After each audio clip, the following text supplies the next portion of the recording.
The Smashing Machine, directed by Benny Safdie, has dropped in theaters, and this movie follows the many struggles within the life of Mark Kerr, played by Dwayne Johnson, whether it is addiction, a toxic marriage, or just issues within his line of work.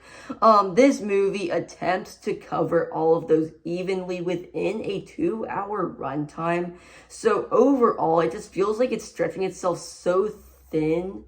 But all that being said, Dwayne Johnson is truly great in this film, where yes, it is trying to cover all these different things about the life of Mark Kerr and everything he went through. You have Dwayne Johnson at the core of this film, despite the film really stretching itself too thin, covering all these different things. Dwayne Johnson still is able to give a great performance. He's able to completely disappear into the role.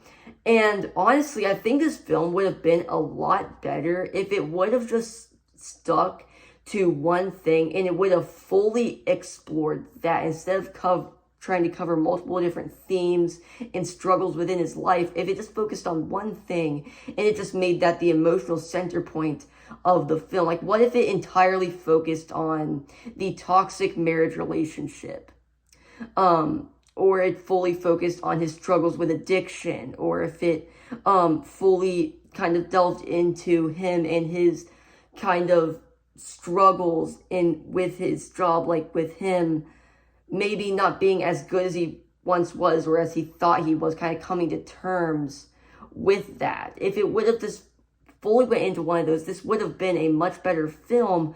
But since it's trying to delve into multiple different things, it feels so underwhelming because they all feel so surface level, all the concepts and ideas.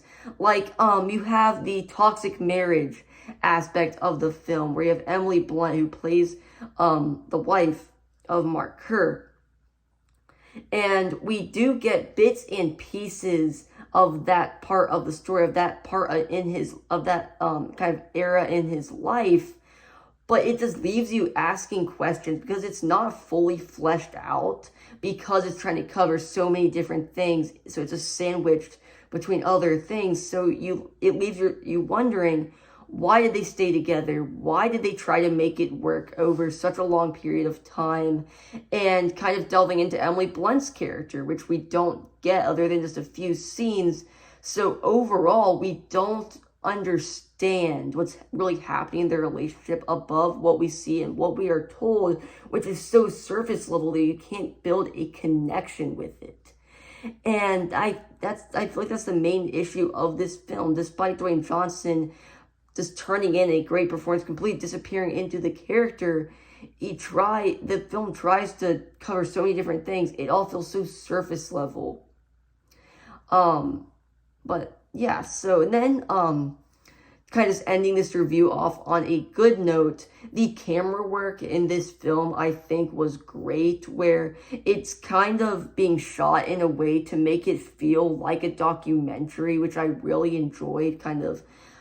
Just the way the camera was placed, the way the camera moved, the way everything just looked, and the angles, it made it feel like kind of like a sports documentary, just kind of reminiscent of those documentaries. I thought that was really good, in the way that Benny Safdie kind of wanted the film to look. So yes, with the positives, Dwayne Johnson and the camera work, also lots of just really good performances throughout.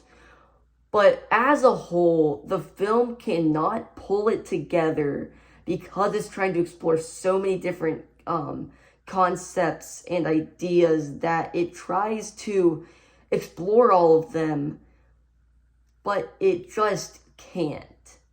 To where some of it just feels underdeveloped. And yeah, so really, I was really disappointed by this film. And yeah, it really is about it. See ya.